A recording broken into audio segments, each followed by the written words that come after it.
Bosay Falls is the newly introduced tourist attraction in the town of Bani, Pangasinan.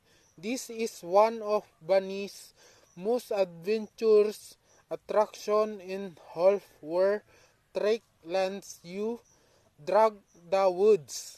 Head away siya in Beach Surip is an amazing vacation spot in Surip Beach in Bani, Pangasinan. What a beautiful beach, amazing rock formation, spectacular scenery, and amazing sunset in Bani.